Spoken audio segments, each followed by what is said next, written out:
What's going on YouTube? Jon Venus here. So finally it's time for the Q&A. A couple of videos back I asked you guys to leave your questions, and this Q&A is going to be a little bit different. It's going to be more about me because a lot of you guys asked some personal questions, so I'm going to answer that. Anyways, this should be interesting. Let's get started. What is your height, weight and body fat percentage?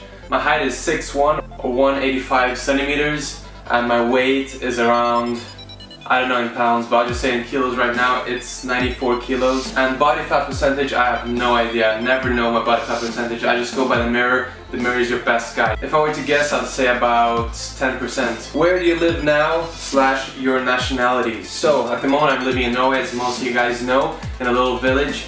And my nationality, I don't have one. I have 3 nationalities basically. I have the right for 3 passports, 3 nationalities. One is American, the other one is Brazilian, and the other one is Norwegian. So 3 nationalities, pretty crazy. Not too many people have 3 nationalities. While cutting, you tend to go low to moderate reps, 5 to 10, to reduce muscle loss and keep strength. Typically I do 1 set or 1 exercise with really heavy, strength lift, like the bench press. I go really heavy for 5 to 6 reps, and pretty much the rest of the work I'll do around 12 to 15 reps or more.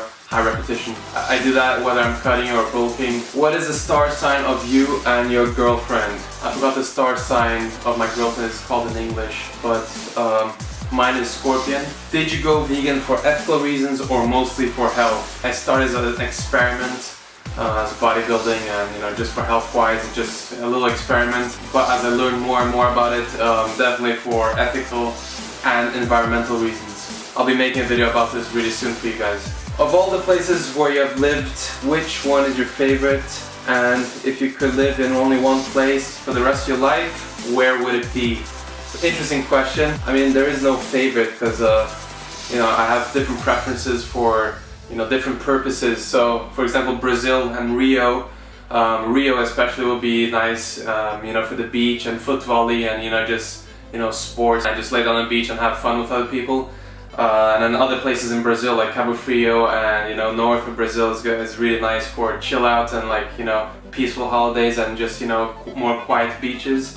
So I mean it's a hard question. I don't have a favorite place. I mean the favorite place I have lived in for a long period of time would be Spain, in Barcelona, outside of Barcelona. And I have a lot more places to visit in my life, so where would I choose to live for the rest of my life? I have no idea, but if I had to choose one right now, I guess it will be Barcelona. How can I motivate my girlfriend to work out? Basically just take your belt and you tell her, if you don't come work out with me, I'm gonna whip you.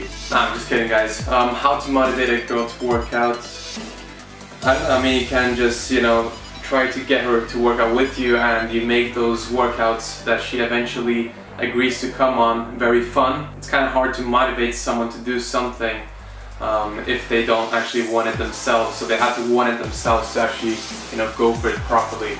They just have to give her time, but you can't really force it. So, when did you meet your girlfriend? I met my girlfriend 4 years ago here in this little village where I'm staying in right now. If you could only do either compound or isolation movements for the rest of your life, which one would you choose? Compound movements. Biggest training mistake you have made? So my biggest training mistake is pretty much a nutritional mistake, but it relates to training because it directly affects the training. It's basically going on a paleo, low carb diet. So I felt like shit for 3 to 4 weeks, I had very little energy. So my workouts pretty much sucked and my motivation because of that went down. So that pretty much was the biggest mistake I ever made. What are the biggest changes you noticed since going vegan? More steroid accusations. How many languages do you speak and write? So a lot of Norwegians would say they know Norwegian, Swedish and Danish, but it's all the same thing, so that doesn't count. So I can speak and write as well as I do in English.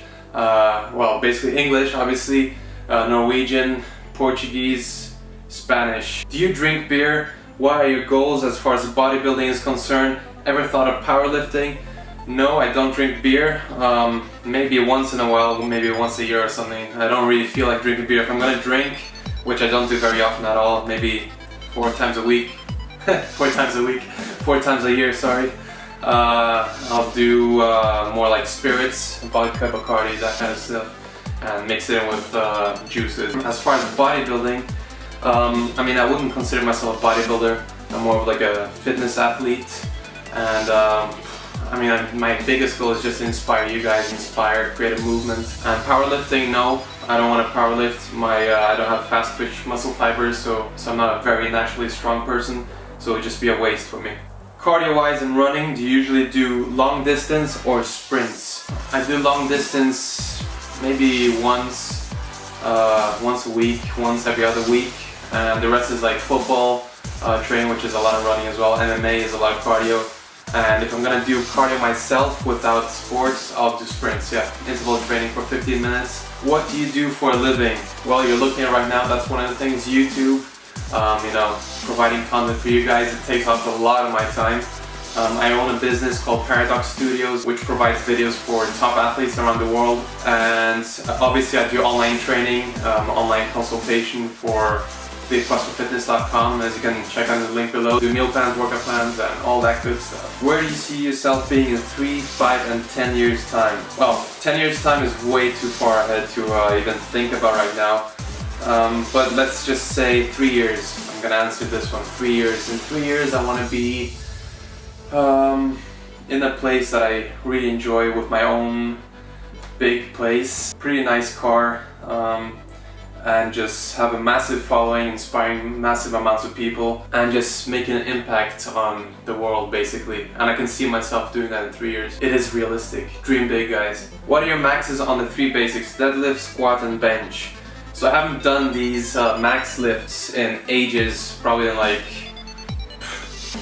year or something, or even more. I don't really care about max lifts, but I'd say for bench press, the most I ever done, which was a year ago, was 145 kilos, and the squat, most I ever done was 160, but that was for 6 reps, and for deadlift, the most I ever gone to was 190 kilos, and yeah, that's pretty much it. It's not really my goal to be, you know, as strong as possible in 1 rep max. For me, it's a lot more impressive to move a good amount of weight for a lot of reps. Are your friends vegan? No, I have not got a single vegan friend. Does controlling in the negative build muscle more effectively? How many reps, sets, and exercises do you recommend for cutting phase?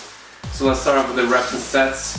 It doesn't really matter, seriously. It's just about working out properly, high intensity. Obviously, if you do really high volume and work out for a longer period of time, you'll burn more calories. But, you know, in terms of keeping as much muscle mass as possible, try to lift heavy, and, you know, at least sometimes. And I never go above 15 reps, to be honest. And yes, a lot of studies show that the eccentric movement, the negative movement, builds muscle a lot more efficiently. So what I have been trying to do a lot more is, you know, try to go slowly down on that compound movement, or, you know, the free weights and stuff. But it is hard because, you know, it's a lot of fun to just go as quickly as possible. It doesn't really necessarily mean you have to go really slowly down. It's just about controlling it, you know, and don't just let it go.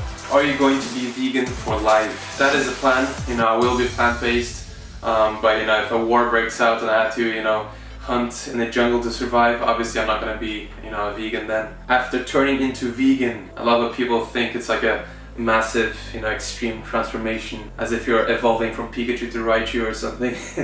Have you noticed any changes? Not talking about health, but emotionally, being more peaceful, happy, compassive, etc.